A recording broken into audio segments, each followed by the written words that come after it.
Thank you. Yeah, so I know there'll be some newcomers tonight. Basically, guys, we're in a series on the book of Proverbs, and I think I'm probably right in saying it's not really a book that, if you decide to read a book in the Bible, you probably wouldn't choose the book of Proverbs. And although I have read it before, I've really had my eyes opened to it, despite it being written thousands of years ago. It's like it was written yesterday, the way it can speak into our lives. And we've already looked at marrying well and being well married. Steve last time looked at parenting and relationships. And tonight we're going to look at what it has to offer us about marriage, not just marriage in general. When you read Proverbs, there's one aspect of marriage that it is most concerned about. Verse after verse, proverb after proverb, there is one topic that keeps on coming up over and over again, and it has to do with marital faithfulness. And not just any kind of faithfulness, but specifically sexual faithfulness. In other words, the topic of adultery. Okay, so trigger warning here.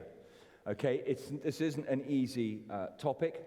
I completely understand that there will be a range of reactions here tonight. There will be people here tonight. I bet there's at least one person here tonight who is probably thinking about having an affair. There will be people here tonight, I know there are people here tonight, who have been on the receiving end of a partner who has had an adulterous affair and left them on their own.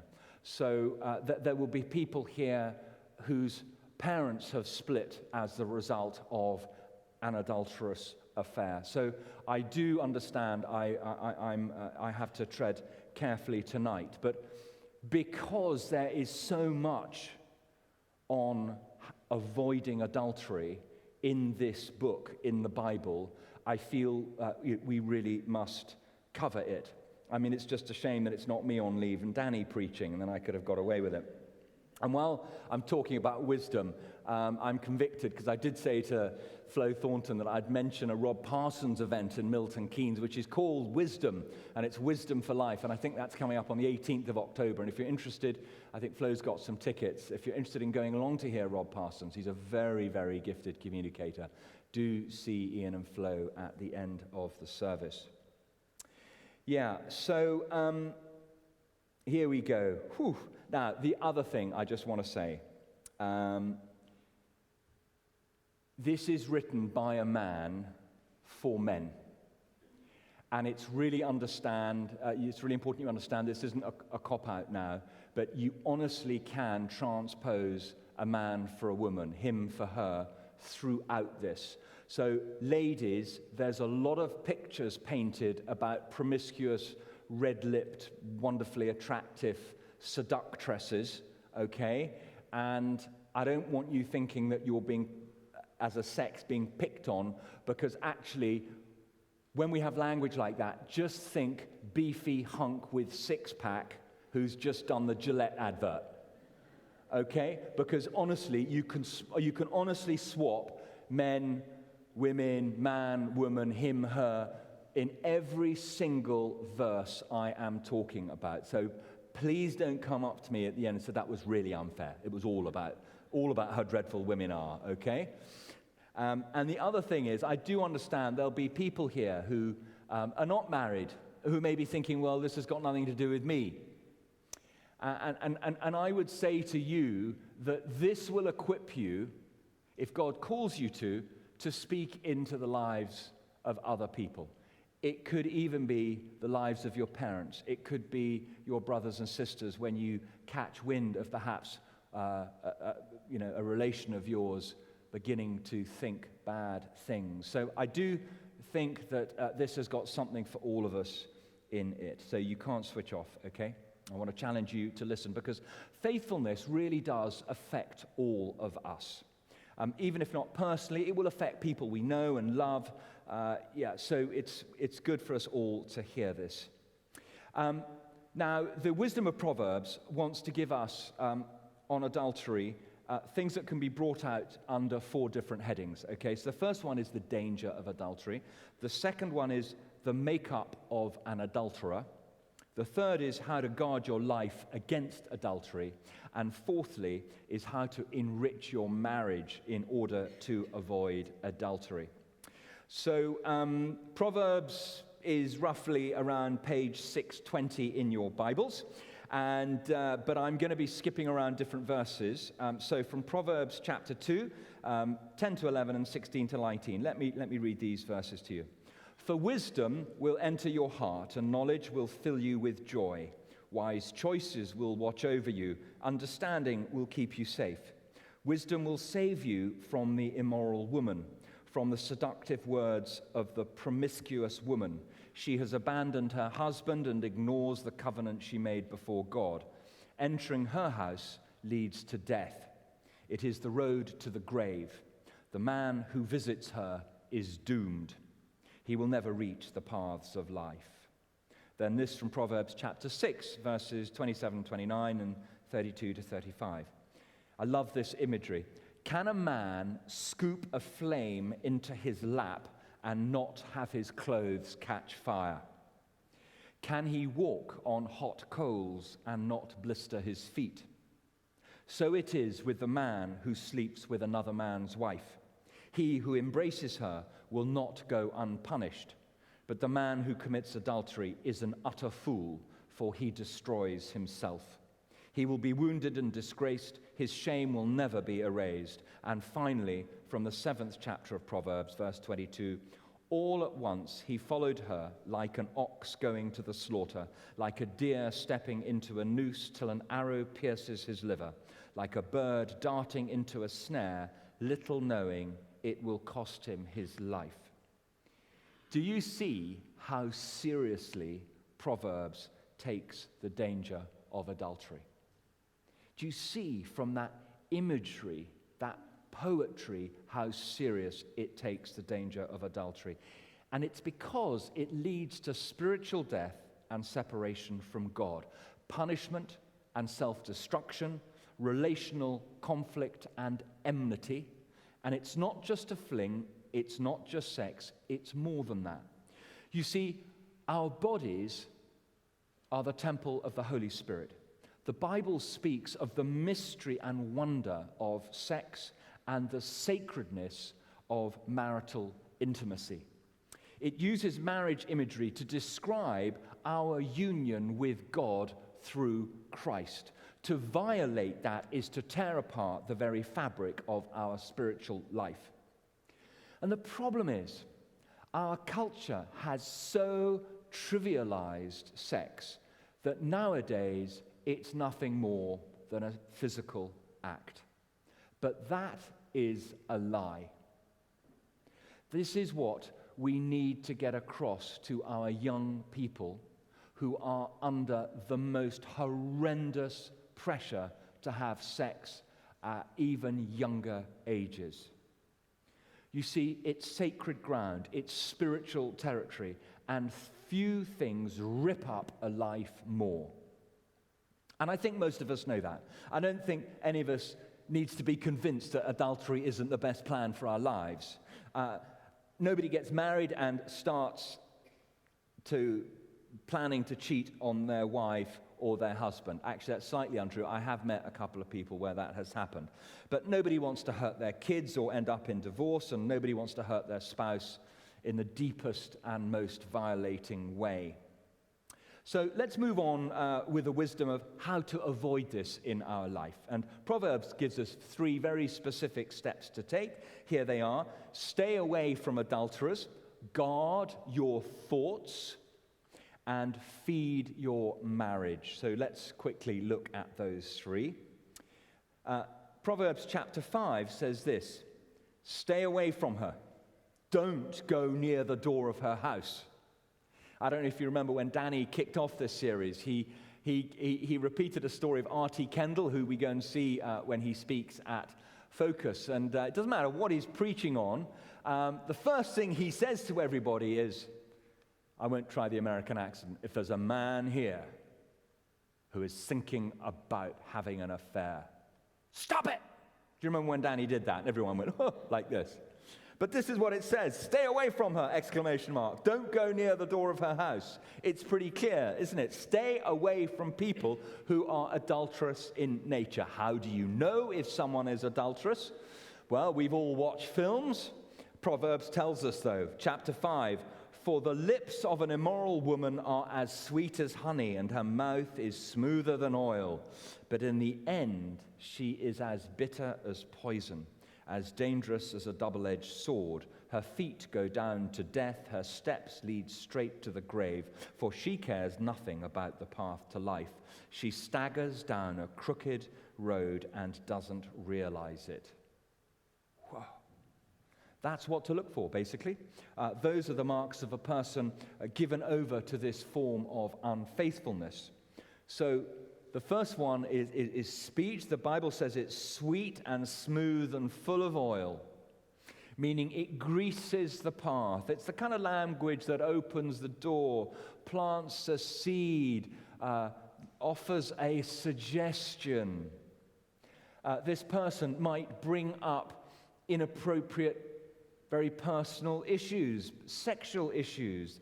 They might make comments that can be taken one of two ways, slightly risque jokes, make admiring comments about how you look, flatter you profusely, and play to your ego. And we all have egos. And it is the most deadly thing when someone plays to your ego. One of the jobs I remember applying for, I was flattered into applying for a job that I should never have even looked at.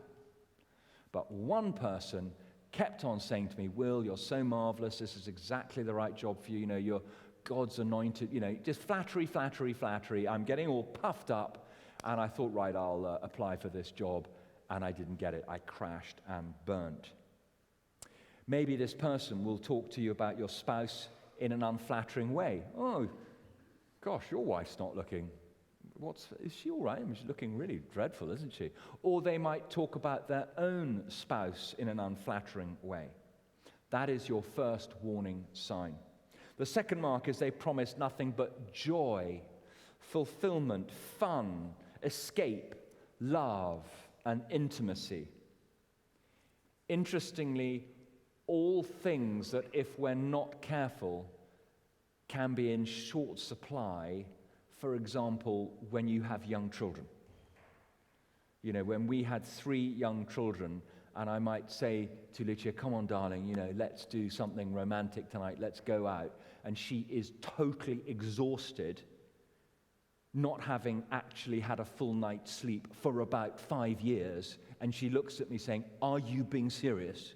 You want me to stay up late tonight doing something romantic? Okay, those are the danger times. So this person promises joy, fun, fulfillment, excitement, escape, love, and intimacy. The Bible tells us, but in the end she is as bitter as poison, as dangerous as a double-edged sword. The key phrase here is in the end, which means that at the beginning, it's not bitter. At the beginning, it doesn't seem dangerous. At the beginning, it seems wonderful, which is the mark of all sin. Do you get that? It's the mark of all sin that when you get into it, it seems fine. It seems pleasurable. It seems it's going to bring you joy. It seems like there's nothing wrong with it at all. Because sin never advertises its consequences. It never parades about what it's going to do to your life. It's always good. It's always pleasurable. It's always fun. It's like buy now, pay later, if you have to pay at all. But that's what you look out for. It's when someone tries to make it seem like something you know is bad is somehow good. The apple with Adam and Eve, which they were told was going to bring death, is something good. When you run into that, flee. The third descriptive mark is that this person gives no thought to their way of life. They are without conscience, they rationalize, and they are brazen. Okay, one way of rationalizing this could be, well, my husband or wife had an affair, therefore it's okay for me to have an affair with someone else's husband and wife. They are brazen. They have an "I dare you to tell me this is wrong" spirit about them. Who do they think they are judging me? They don't blush. Now look at how this is described in Proverbs 30, verse 20. An adulterous woman consumes a man, then wipes her mouth and says, "I've done nothing wrong." See, finally, in most adulterous relationships, there is an initiator. There is someone taking the lead. And whilst adultery always takes two, there is usually someone who is in the lead, someone trying to make it happen. And the classic mark of the adulterer is someone who's trying to get you to commit adultery. Now, I know we don't run into too many people who come up to us and say, "Hey, should we have an affair?" It's much more subtle than that. What you will meet are people who are open to one. Maybe looking for one, maybe being drawn to an affair. And they are the people who will lead you, who will coerce you, influence you, tempt you to sexual unfaithfulness. They may be people who know they are attractive to you, people who prey off your weaknesses, perhaps a lack of self-confidence, wanting those compliments, people who seduce. And the wisdom of the Bible is clear. It is flee. Remove yourself from their presence, because you cannot slug it out with lust and win. Do you understand that? You cannot slug it out with lust and win. You will lose if you try. And the responsibility really rests with us. The wisdom of Proverbs is totally directed to those on the receiving end. And it says, stay away from these people at all costs. And then there's what you think. Guard your thoughts. Proverbs chapter 6. Do not lust in your heart after her beauty, or let her captivate you with her eyes. That is key, because adultery begins in the mind long before it ends up in the bed. In fact, it's been said that the most important sexual organ is our brain. Okay, that's why Jesus said something along the lines of, don't pat yourselves on the back if you haven't slept with a person you have been filling your mind with lust for. That's doing everything except consummating it.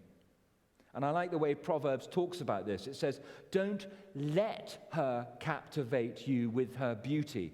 Meaning, it's a choice.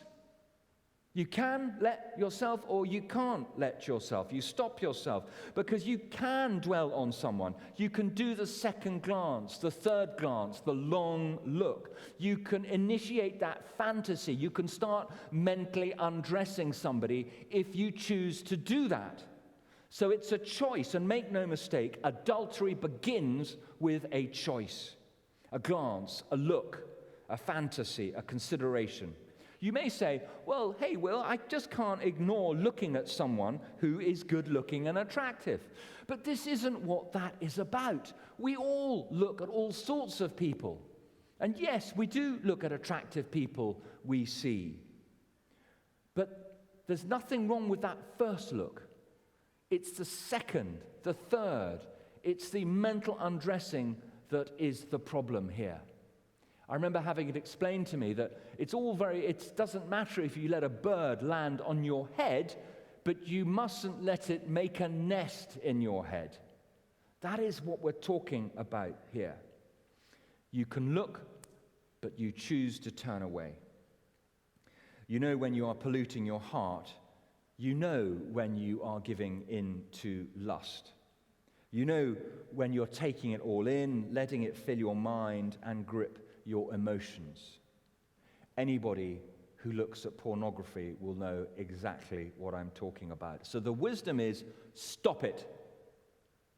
And talking of pornography, well, it's like getting a 25-gallon can of petrol and pouring it over yourselves and then lighting a match and wondering why you've gone up in flames. That is how bad pornography is. Looking at pornography is adultery. If you're married and you're looking at somebody else who's naked and it is adultery. Don't do it. Get rid of anything like that. And if you're struggling in that area, there's all sorts of things you can buy. Firewalls, there's a software called Net Nanny to stop you looking at certain sites, and it sends an alarm to somebody you choose to be accountable to. It's not just men, it's mainly men. And guys, if you are struggling in this area, you are committing adultery. Okay? Stop it and seek help. Come see me. Come and speak to me. I can help you. Finally, feed your marriage. The third piece of wisdom is to feed your marriage. Proverbs chapter 5. Now, I'm using the Message translation here because the NIV is a little bit too racy, okay? I bet you're all turning to it now, aren't you? Proverbs chapter 5, 18 to 20, okay? So I'm reading from the Message version here. A little less risque. Enjoy the wife you married as a young man, lovely as an angel, beautiful as a rose. Don't ever quit taking delight in her body. Never take her love for granted. Why would you trade enduring intimacies for cheap thrills with a whore, for dalliance with a promiscuous stranger? This is so key. Enjoy who you have married. Don't take them for granted. Invest in that relationship. Come and do the marriage course. Not sure quite when it will be running, but it's such an important thing to do, to give your marriage an MOT. Faithfulness isn't just about adultery. It's about making your marriage everything it was meant to be, being faithful to your spouse in terms of their needs. So set aside time for pleasure. Husband and wives should go out on dates. They should do things together for sheer fun. What that looks like changes as you get older. So when you're young, it's probably going out to a fancy restaurant and watching some film, I don't know, going out to a disco. Kind of when you get to my age, it's like a dog walk and blackberry picking. But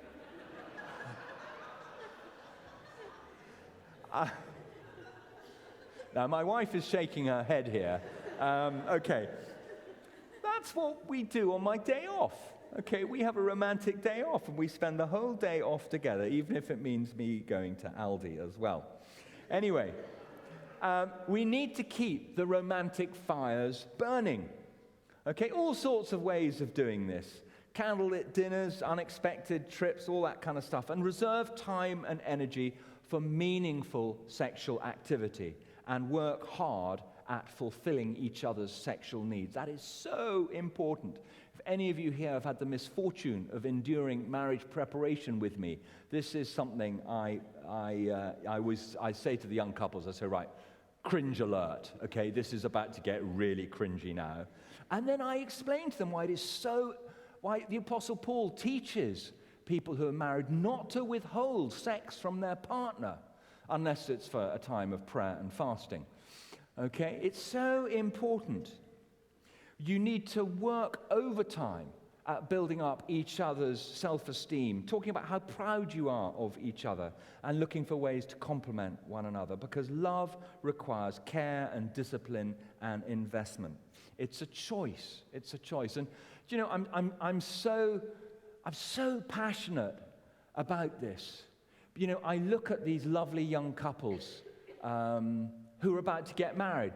Sophie and Ali, Ollie Goddard sitting some over there. And I have ministered particularly to women who have been on the receiving end of an unfaithful husband. And I have seen them in the fetal position where they haven't moved for hours and they've run out of tissues and they are just a sobbing, heaving wreck because their husband has gone out and had an affair and they've just found out. And when you have seen up close and intimate the damage that this break in trust causes, I will do anything to try and help people to avoid being in that situation. You just don't want to go there.